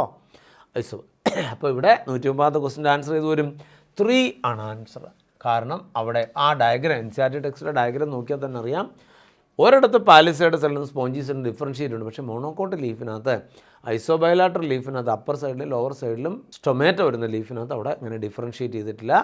എല്ലാം ഒരുപോലെയുള്ള സെല്ലാണ്. അപ്പോൾ അതിനോടൊപ്പം ഓർക്കേണ്ട ഒരു കാര്യം പൈനസ് PINUS പൈനസ് പോലുള്ള ജിംനോസ്പേമ അങ്ങനെ തന്നെയാണ്. Okay, next an autonomously replicating circular extrachromosomal DNA commonly known as plasmid or episode.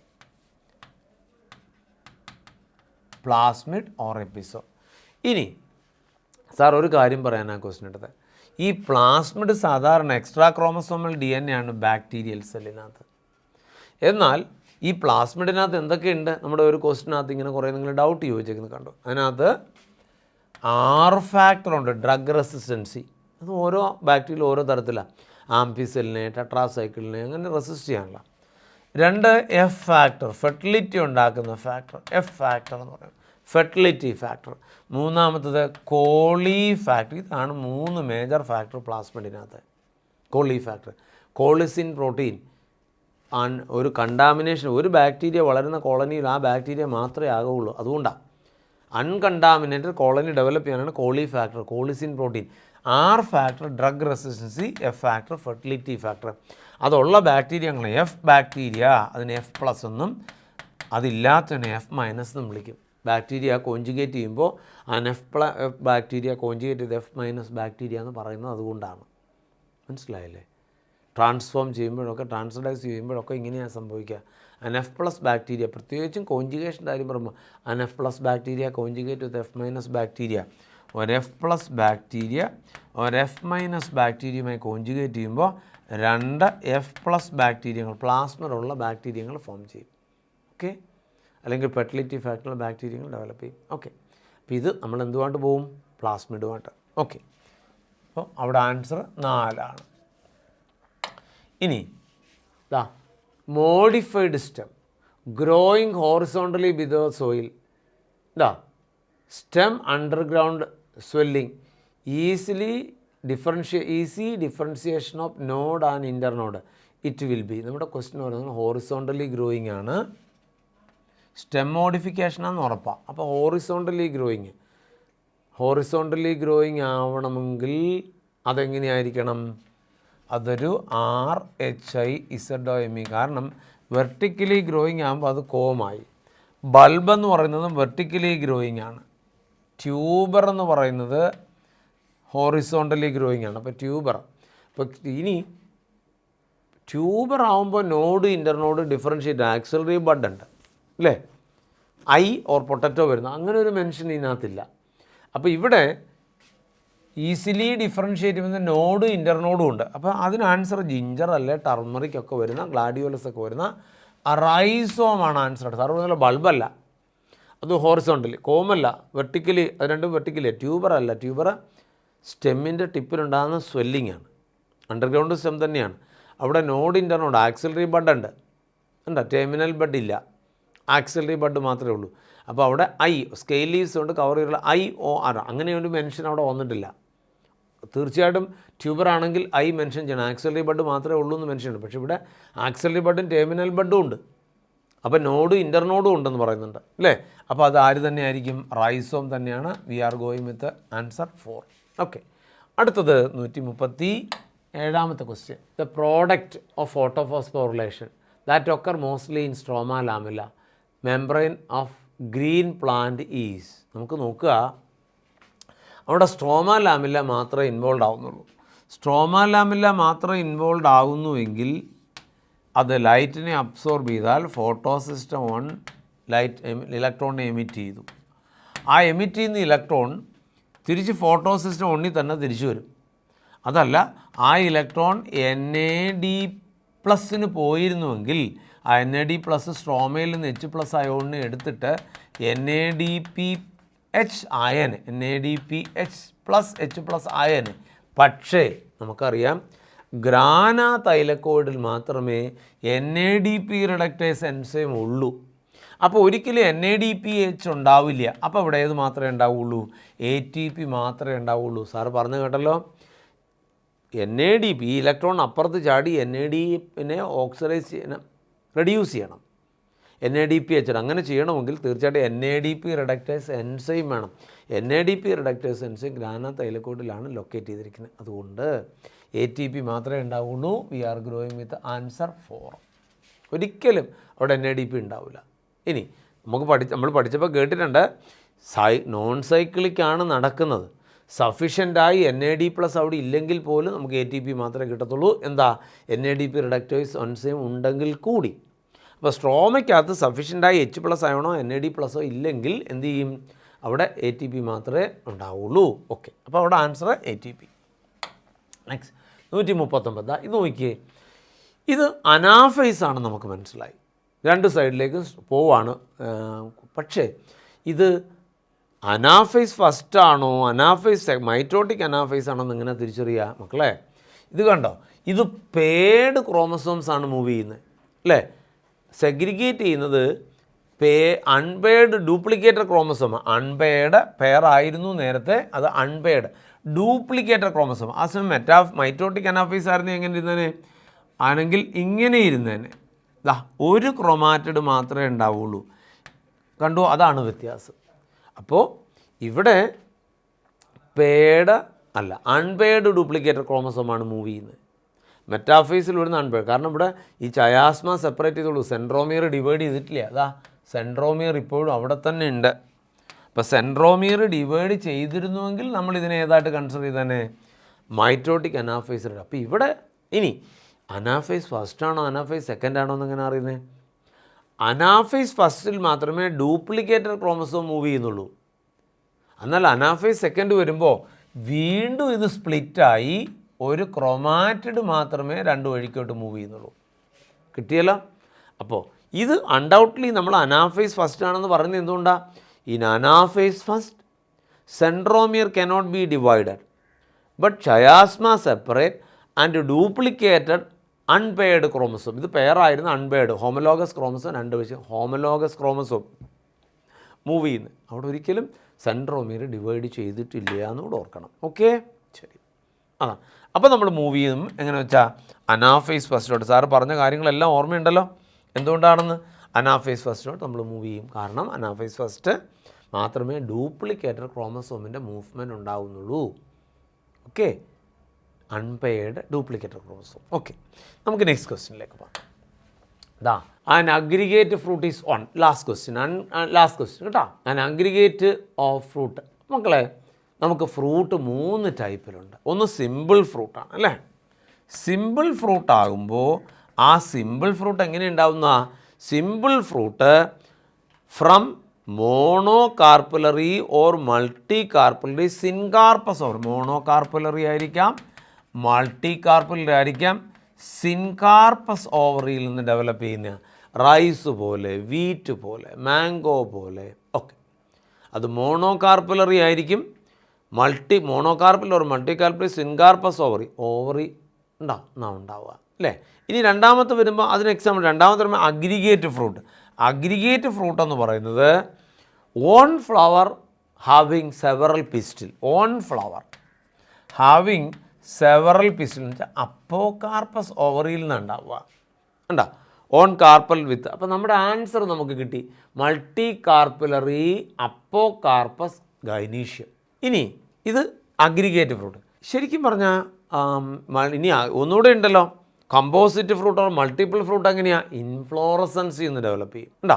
അപ്പോൾ ഇവിടെ simple fruit monocarpellary, multicarpellary, syncarpous ഓവറിൽ നിന്ന്, അപ്പോകാർപ്പസ് ഓവറിൽ നിന്നാണ് അഗ്രിഗേറ്റ് ഫ്രൂട്ട് ഡെവലപ്പ് ചെയ്യുക. അത് മൾട്ടി കാർപ്പലറി.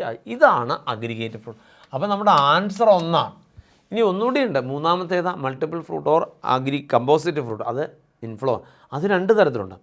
സോറോസിസ് ആകുമ്പോൾ അതങ്ങനെ ഒരു കാറ്റഗറി ഉണ്ട്. സോറോസിസ് മൾബറി ഒക്കെ വരുന്ന സോറോസിസ് ആകുമ്പോൾ അതൊരു കാറ്റ്കിനിയിൽ നിന്ന് അല്ലെങ്കിൽ സ്പൈക്കിൽ നിന്ന് അല്ലെങ്കിൽ സ്പാഡിക്സിൽ നിന്ന് ഡെവലപ്പ് ചെയ്യും. ഉണ്ട് ബനാന പോലെ. അതല്ല പൈനാപ്പിളൊക്കെ. അതല്ലെങ്കിൽ ഒരു ഹൈപ്പാൻതോഡിയത്തിൽ ഡെവലപ്പ് ചെയ്യും. അതിനെ സൈക്കോണസ് എന്ന് വിളിക്കും. സോറോസിസും SIS സോറോസിസ്. ഇത് കാറ്റ്കിനിന്ന് സ്പൈക്കിന്ന് അല്ലെങ്കിൽ സ്പാഡിക്സിൽ നിന്ന് ഡെവലപ്പ് ചെയ്യും. മറ്റേന്ന് പറഞ്ഞാൽ ഹൈപ്പാൻതോഡിയത്തിൽ നിന്ന് ഡെവലപ്പ് ചെയ്യുന്നതായിരിക്കും. അത് എന്ത് വിളിക്കുന്നത്? SY സൈക്കോണസ് ഉണ്ടോ അത് ഡെവലപ്പ് ചെയ്യുന്നത്. അപ്പോൾ SYCONE സൈക്കോണസ് ഡെവലപ്പ് ചെയ്യുന്ന എപ്പോഴും ഹൈപ്പാൻതോഡിയ. അതിന് എക്സാമ്പിളാണ് FIG ഫിഗ്. എപ്പോഴും എക്സാമ്പിളാണ്. അത്തിപ്പഴം, ആൽമരത്തിൻ്റെ ഒക്കെ പഴം. അപ്പോൾ ഇത്രയും കൊണ്ട് നിൽക്കട്ടെ നമ്മുടെ ഡിസ്കഷൻ. നന്നായിട്ട് ടെക്സ്റ്റ് ബുക്ക് വായിക്കുക, NCERT ടെക്സ്റ്റ് നന്നായിട്ട് നോക്കി വെക്കുക, ആവർത്തിച്ച് NCERT ടെക്സ്റ്റ് മാത്രം പഠിക്കുക. എത്രയൊക്കെ വന്നപ്പോൾ നമ്മൾ ബാക്കി കാര്യങ്ങളൊക്കെ പഠിച്ചു കഴിഞ്ഞു. അതുകൊണ്ടാണ് ഈ ക്വസ്റ്റ്യനൊക്കെ വന്നപ്പോൾ നമ്മൾ മാക്സിമം NCERT മാത്രം സിലബസിലേക്ക് അത് ഒതുക്കിയെടുത്തത്. ഓക്കെ, അപ്പോൾ എല്ലാ നന്മകളും ഉണ്ടാവട്ടെ. ഇത് നന്നായിട്ട് വായിച്ച് പഠിക്കുക. വേറെ ഒന്നും സാറിന് പറയാനുള്ള. Thank you. So today's exam is over. I hope all of you have done well. I stand here to discuss some of the questions of the zoology portion. I hope zoology would have been very easy for you. Almost all the questions are taken from the NCERT. About 3 questions not actually based on NCERT. All others are based on NCERT, and I think they were easy for you. Now the first question we are going to discuss is this one. The theory of this one. Whether the students know the common names and the scientific name of the animals. Question comes from classification of animals, study of non-chordates and chordates. Look at the terms: Physalia, Meantrina, Pinctada, Pterophylla. 4 animals are given. These are their common names. Brain coral is a coral shaped like a brain. It's nothing but a Meantrina. So brain coral matches with this. Even if you do not know all the matching, let us try with this. This one, I think all of you know. This one is Physalia accelerate, known as Portuguese man of war. Then there is Pinctada. It is a pearl producing oyster, mollusca. This one is a fish, Pterophylla, aquarium fish, angel fish. So this combination, Physalia with A with R, then Meantrina with brain coral, Pinctada with pearl oyster, then Pterophylla with angel fish. In the next page you can see, to familiarize this, in this, this one is Portuguese man of war, Physalia, Meantrina, brain coral. And this one is the fish, aquarium fish, Pterophylla, angel fish. Now I hope you will not forget that one. Now we can go to the next question. Here another thing is used. Certain animals, their group. This can also be a matter of question. Which of the following is not true of the animal and its phylum? Pleurobrachia come under ctenophores. You know that Ctenophora, Coelenterales, Ctenophora, Pleurobrachia. Fasciola is a liver fluke.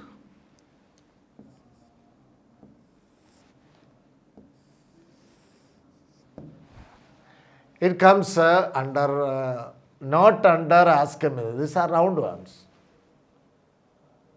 So leave that. This one, combination. Chaetopleura is a mollusk. Cucumaria is an ectodermat. So the one is this one. Which of the following is not true? Fasciola belongs to Platyhelminthes.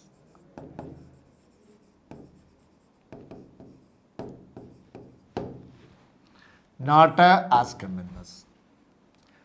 And now you may look at these diagrams. Do you know what it is?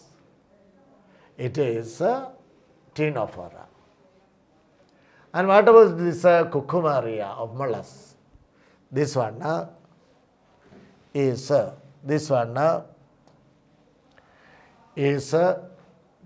Chaetopleura, which is a mollusk.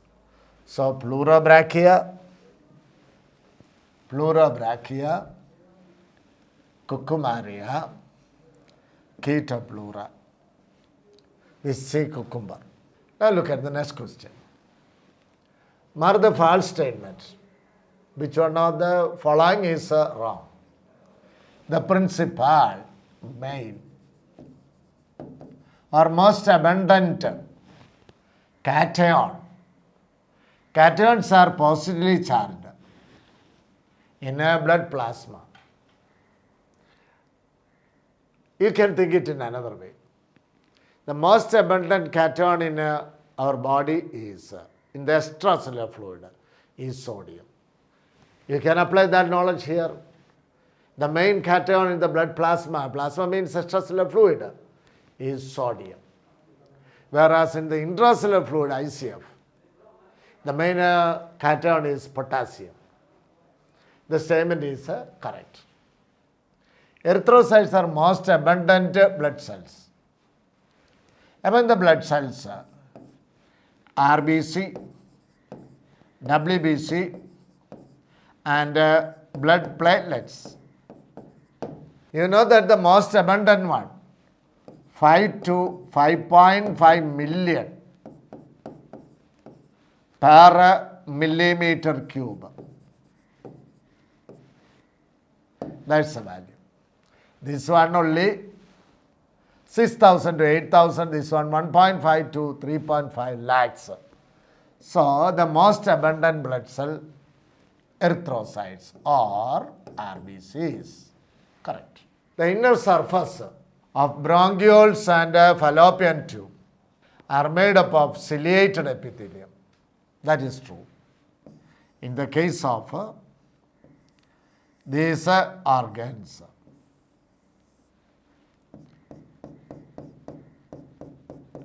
the cells with cilia are sealed.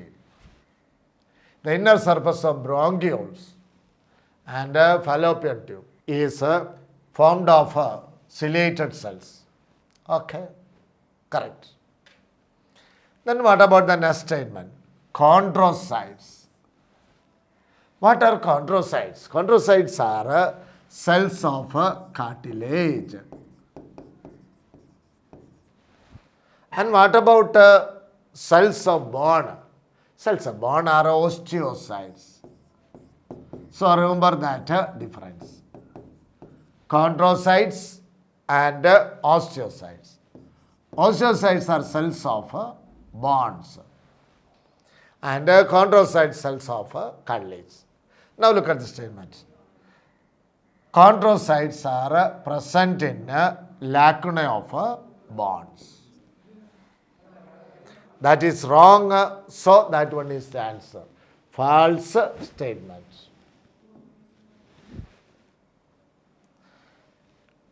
Now the next question.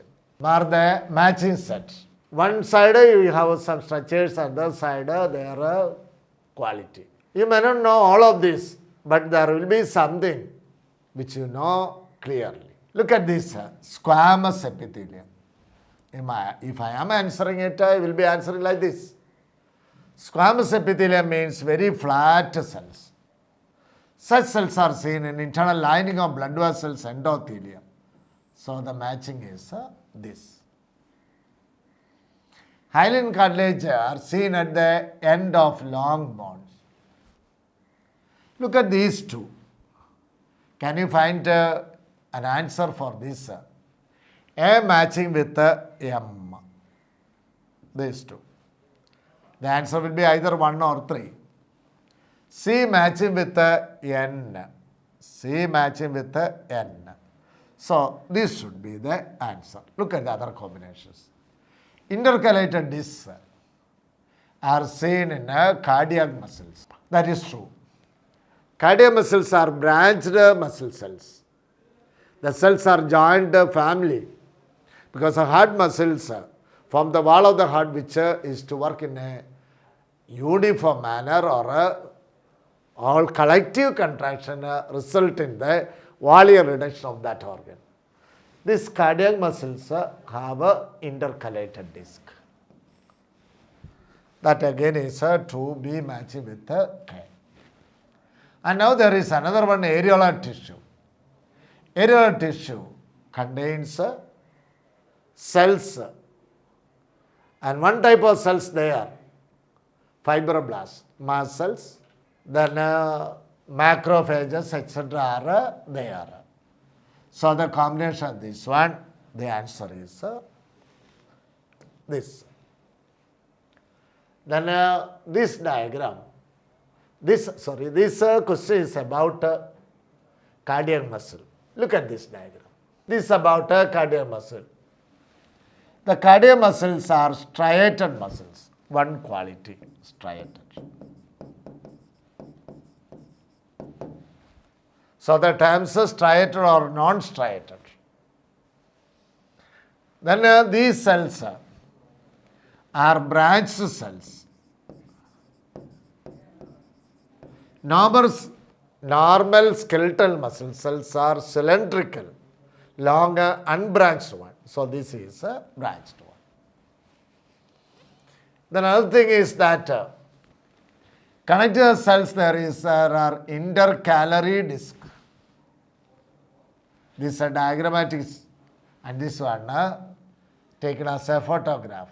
These appear, these are nuclei, intercalated disc, the branch cells like that. We can go back to the previous one. Cardiac muscles, muscle fibers are striated, okay, unbranched, no. Then cardiac muscles are striated, branched.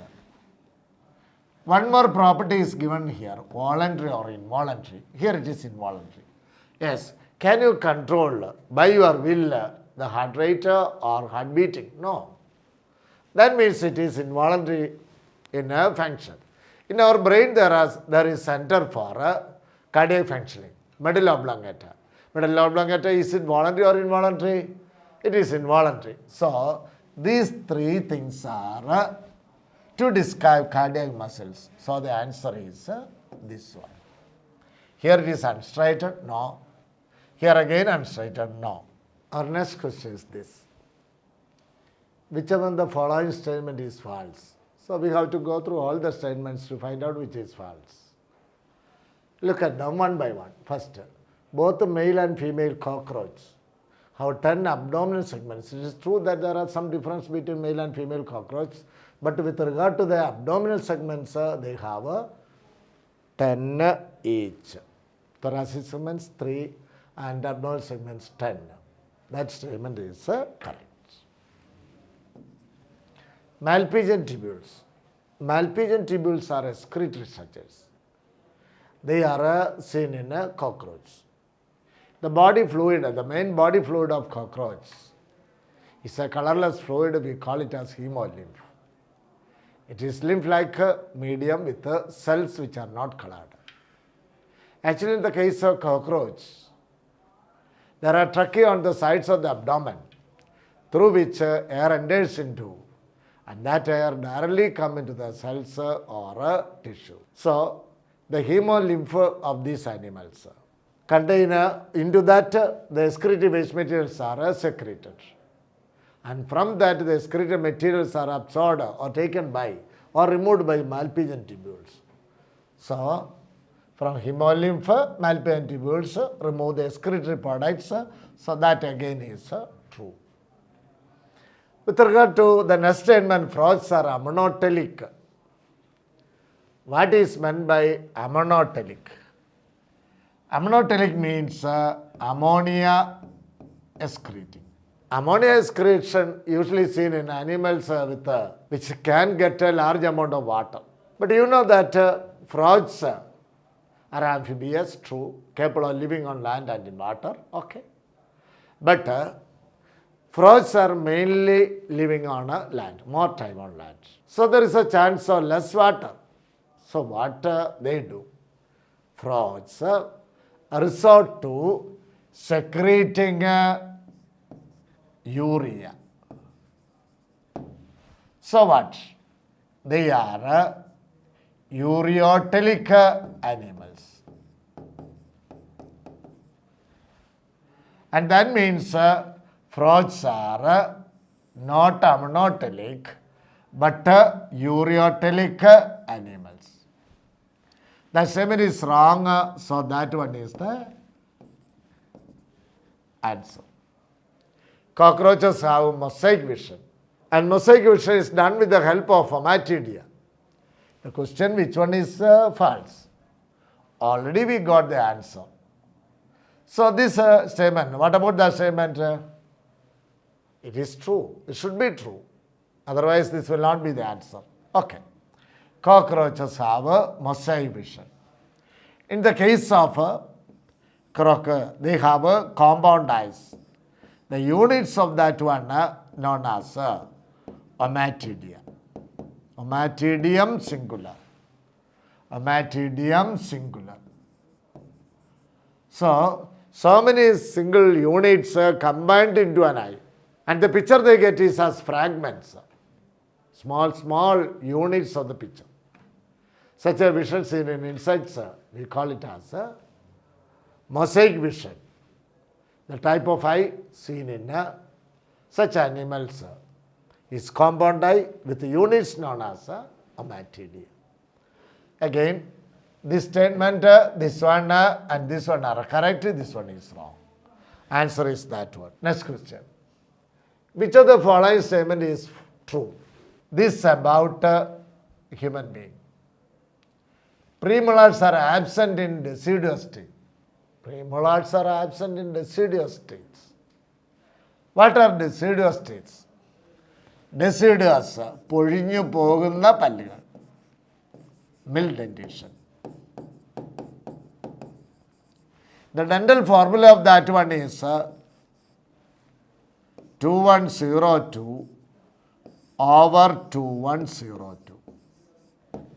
In adults, we have a permanent or adult dentition.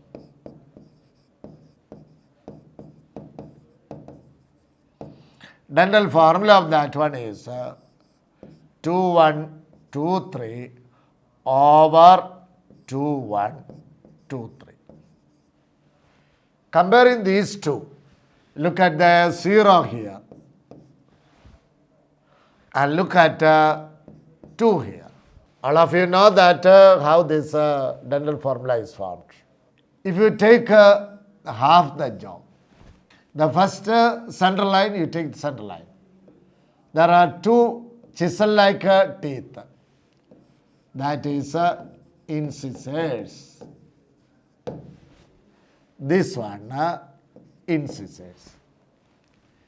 Then the edge with the pointed surface. That is canine. And so this one is canine. Then in the adult, 2 teeth. Somewhat broad surface, grainy surface.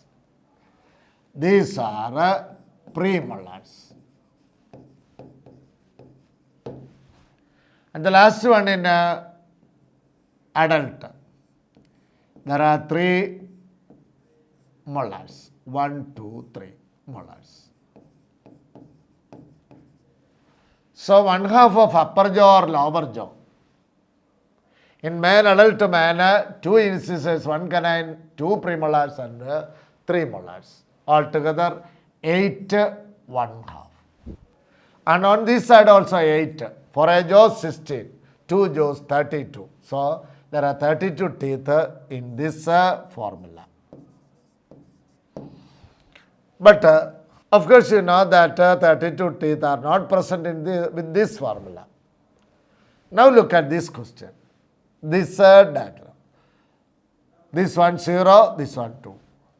What is this one? Look at this, premolars. That means in milk dentation, premolars are absent. Look at this statement. Premolars are absent in deciduous teeth. Along with that, you may understand there are 8 premolars in adult, and those 8 teeth are absent in milk dentition. The next one, the pulp cavity is lined by ameloblast. What about this pulp cavity? This is a molar tooth, a section. This one is labeled enamel. This one is the material with which the teeth are made, dentine.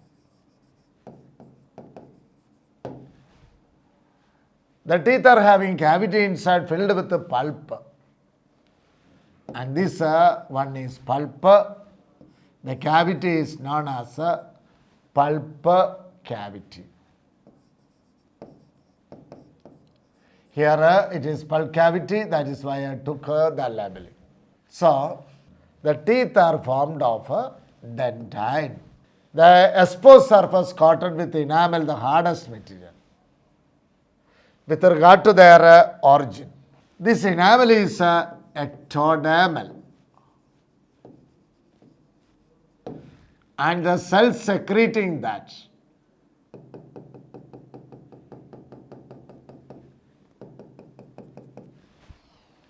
are known as ameloblasts. So, ameloblasts are ectodermal in structure, in origin. Then about another thing, there are some cells forming the internal lining of the pulp cavity. These cells are dentine secreting cells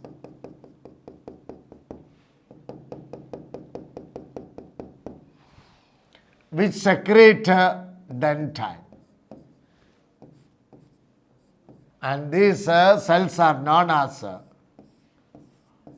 odontoblasts. Come to this statement. The pulp cavity is lined by not ameloblasts but odontoblasts. Not this one but odontoblasts.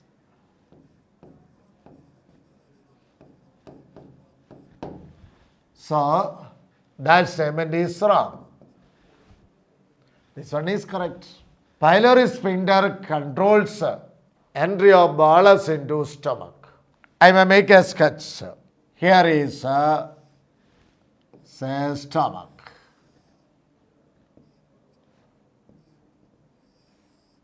Then duodenum. Here it is said about pylori sphincter. This is pylorus. Stomach,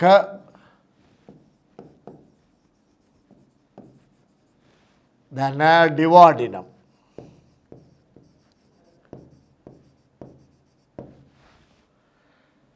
The junction between the stomach and duodenum.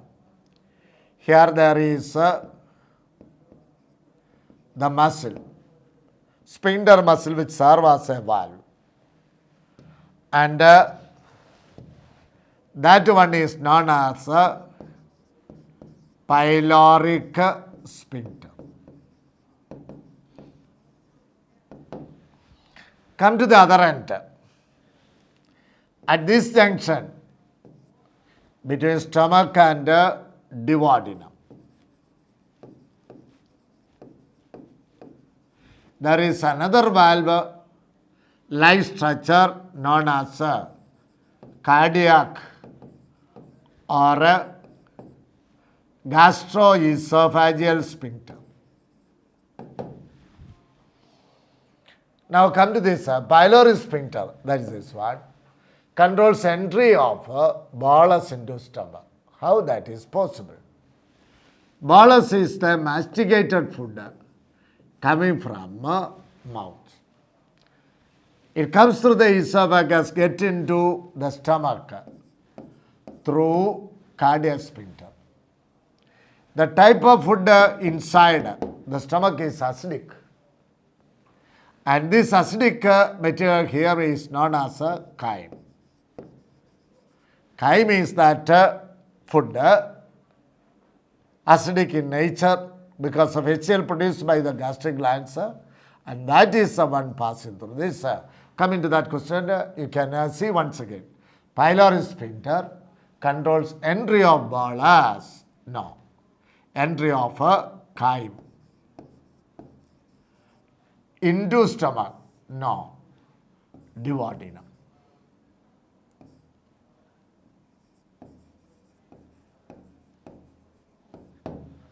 Or in other words, you can write it like this. Instead of pylori sphincter, you can write a cardiac sphincter which controls cardiac sphincter controls entry of a bolus into stomach. That's where one is again wrong. The next one is Glissen's capsule. It's a connective tissue covering of liver. The liver is the biggest gland in human body.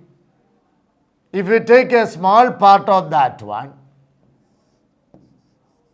out and see it under a microscope, you can see that these contain hexagonal structures known as hepatic lobules. Look at that term, hepatic lobules. What are hepatic lobules? Units of liver. These hepatic lobules are the structural and functional units of liver. And that one, if you take one such one out, each unit is covered by a membranous structure. Connective tissue membrane, and that membrane is known as Glissen's capsule. So Glissen's capsule is connective tissue covering of hepatic lobules, not the whole liver. This one is wrong, this again wrong, this also wrong, this is the correct answer, so that one is the answer for that question.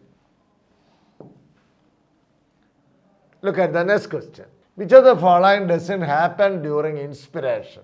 You know that during inspiration, the diaphragm becomes flat. That means the volume increase in the dorso in the anterior posterior axis. And you know that there are the ribs forming the rib cage. And this ribs cage also is expanded. Overall result is the expansion of thoracic cavity, so lowering of pressure, and as a result air from atmosphere rushes into the lungs, causing inspiration. So one thing, main thing is contraction of diaphragm or diaphragm muscles, then contraction of external intercostal muscles. Intercostal muscles. The contraction of diaphragm muscles and contraction of external intercostal muscles is according to the impulse coming from the medulla oblongata, breathing center. And now come to the question. Diaphragm relaxes? No. Diaphragm relaxes means it becomes dome shape. That happens during expiration, not inspiration. External intercostal muscles contract. That is true. External intercostal muscles connecting the ribs, that contracts. That is true. Intrapulmonary pressure falls below atmospheric pressure. That is again true. Intrapulmonary pressure means pressure inside the lungs. The pressure falls below atmospheric pressure when diaphragm contracts, when external intercostal muscles contract, and when volume increases, then pressure falls. So that also happens during inspiration. Diaphragm contracts and flattens. See, look at these two statements, this one and this one. These two are just opposites. So we can see that diaphragm contracts and flattens, so volume increase. Then external intercostal muscles contract, then also volume increase. Volume increase, pressure falls, then atmosphere rushes into. These three concerned with the inspiration. But this is with the expiration. What doesn't happen? I hope you got the answer. Answer is 1. Next we can look at this one. Which of the following statements is not true? So bear in mind, not true. One is medulla oblongata has the controlling center for normal breathing. Pons varoli, cerebellum, medulla oblongata, spinal cord. This is cerebellum, this is pons varoli, this part is midbrain, this one is medulla oblongata. On the dorsal part of this one, there is the respiratory center, which send impulses to the inspiratory muscles, external intercostal muscles, diaphragm muscles. Look at that statement one say, medulla oblongata has the controlling center for normal breathing. Okay. So normal breathing, during which external intercostal muscles contract and diaphragm muscles contract, with the impulses arriving from the dorsal respiratory group of medulla oblongata. Okay. The next one, the statement is correct. Next one, carboxyhemoglobin is a stable compound formed by the competitive combination of carbon monoxide with the hemoglobin. Here you have to understand 3 terms. What is oxyhemoglobin?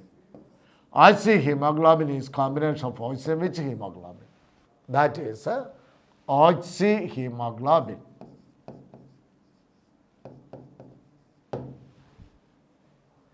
Then there is a combination of carbon dioxide with hemoglobin, and that is carba-amino hemoglobin. Then what about this carboxyhemoglobin? Carboxyhemoglobin is a combination of carbon monoxide with the hemoglobin. It is the reaction is more stable, and the compound form is irreversible. So once a person gets carbon monoxide into the respiratory system and the circulatory system, carbon monoxide is taken in, combined with the hemoglobin forming carboxyhemoglobin. And this is very dangerous and fatal. And that is during carbon monoxide inhalation, death occurs. In this statement, carboxyhemoglobin is a stable compound. Okay, stable, formed by the competitive combination of carbon monoxide with the hemoglobin. So my explanation says that this statement is correct. And next, at the tissues, carbonic anhydrase converts carbon monoxide and water to carbonic acid. Suppose this is a tissue. As a result of metabolism, there is a production of carbon dioxide and water. These get into blood and get into the RBC. Inside the RBC, there is carbonic anhydrase. carbonic anhydrase in the RBC. And what happens with this? The carbon dioxide and the water combine to form a carbonic acid H2CO3. And that is the main way the carbon dioxide is transported to the lungs. Later there is this carbonic acid dissociate into H plus and HCO3 minus. Then further sodium bicarbonate formed. Then that is transported to the lungs, and from there carbon dioxide is released. So this statement at the tissue level, carbonic anhydrase special enzyme present in RBC, a little quantity of that in plasma also, converts carbon dioxide and water into carbonic acid. Again true. Oxygen dissociation car ODC shifts to left on a higher PCO2. And now about the last option. Oxygen dissociation ODC. I may draw a graph.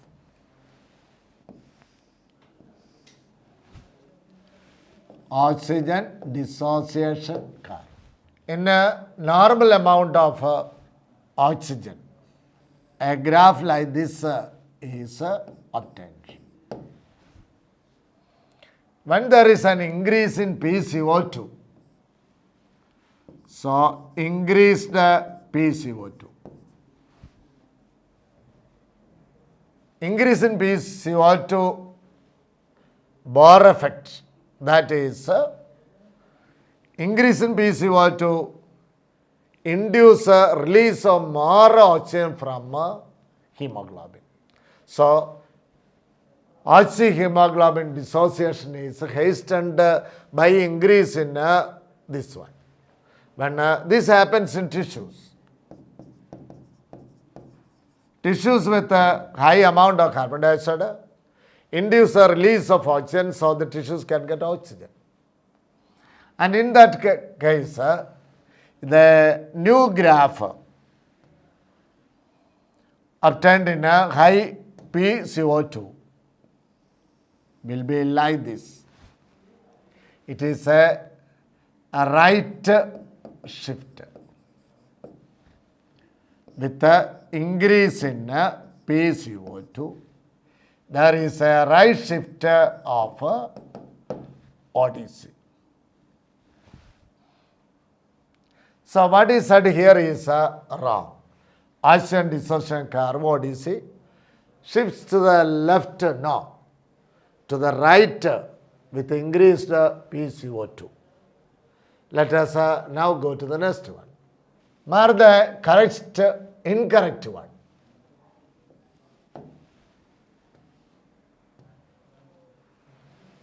Some mathematical equations like that.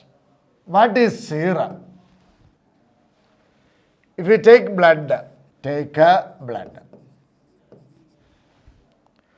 a red color due to RBC. Remove the blood cells.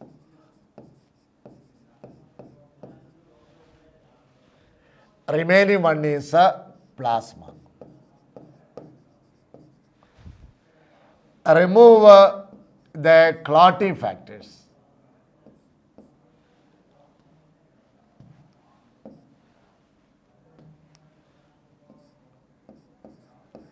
Clotting factors. So from the blood, you have first removed blood cells, then removed clotting factor, prothrombin, fibrinogen. And what is the remaining one? That one is serum. That's the theory. Serum is equal to plasma minus clotting factors. So I gave you the idea of plasma also. Plasma is blood corpuscles minus plasma is blood minus blood cells. And that equation comes here. Plasma equals blood. No, that is not correct. Plasma is the fluid matrix of blood blood plus plasma plus blood corpuscles make the blood. Plasma plus blood corpuscles, blood. So, this one plasma minus clotting factors. Okay, serum. Serum contains antibodies. Serum containing antibodies known as anti-serum. This is correct. This one we can look at that. This calculation that comes under the study of cardiac cycle. What is the cardiac output? The amount of blood pumped from one ventricle per minute. How is that calculated? Cardiac output is actually equal to stroke volume into heart rate. How much is the volume of a ventricle? It is usually taken as 70 ml. Heart rate is usually taken as 72 beats per minute. The product of these two is cardiac output. If we take these two, multiply these two, 5040 ml. In our book, it is approximately 5 liters, 5040 ml. So once again, cardiac output is the amount of blood ejected per ventricle per minute. That one is correct. Then next one, Malpighian body. Malpighian body means the Bowman's capsule with the blood vessels inside, minute capillaries. And the capillaries plus the Bowman's capsule form Malpighian body. That also is correct. These three from a circulatory system. Body fluids are circulation, this from excretion. The answer for that question is this one. The wrong one is this three. Then next one. Find the matching set of blood cells and chemicals. Antibodies are produced by lymphocytes. In our immunity, there are T cells and B cells. B cells produce antibodies or immunoglobulins. T cells modify into cytotoxic cells or killer cells, helper cells, memory cells, etc. And this one for cell-mediated immunity. Cell-mediated immunity.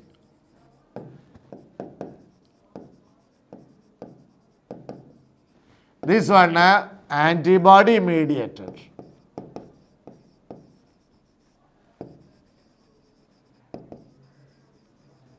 Immunity. You learn this under human diseases, that chapter. Now coming back to this one, antibodies are produced by B lymphocytes. Okay.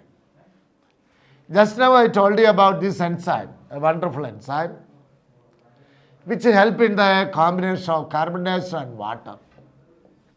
Carbon dioxide and water. This break into carbonic acid.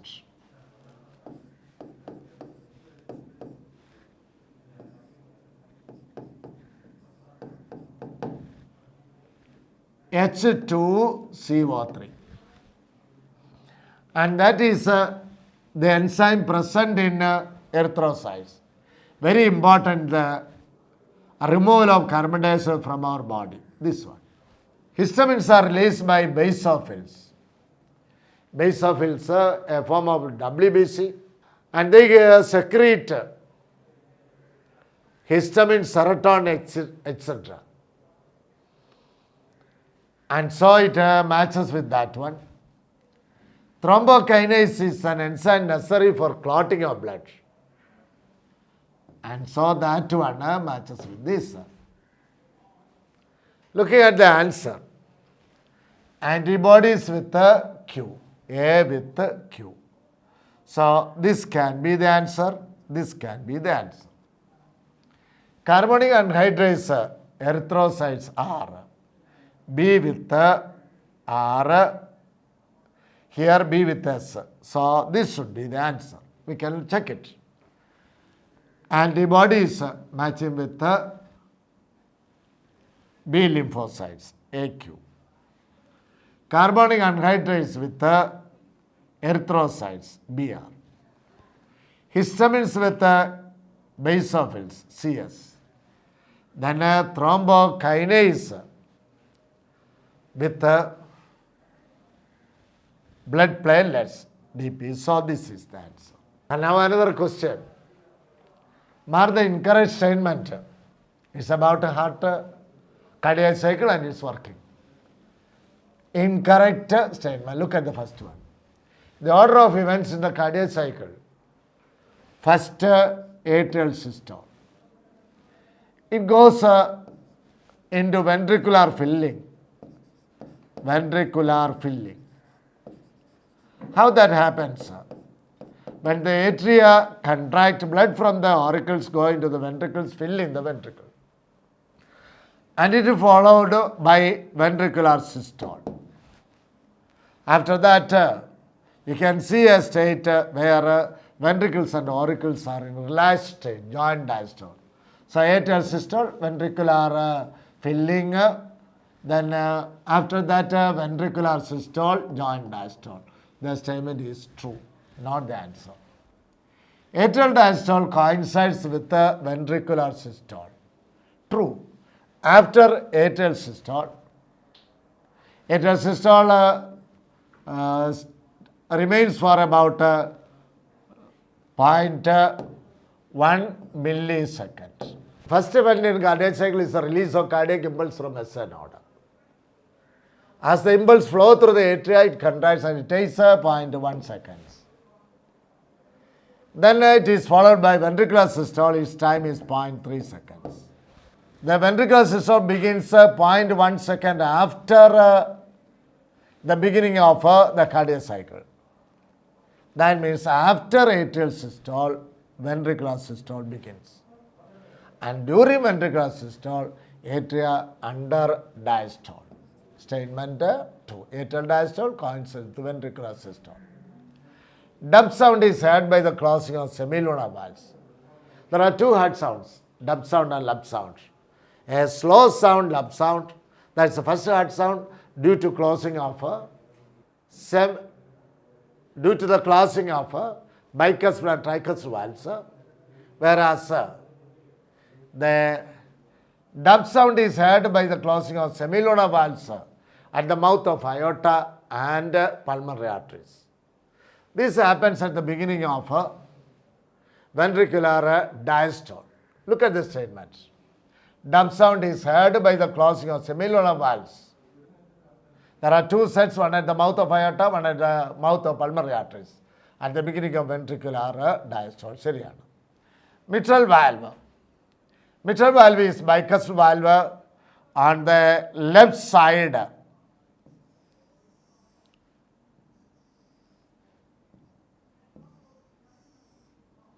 Here there is a tricuspid valve and here there is a bicuspid valve.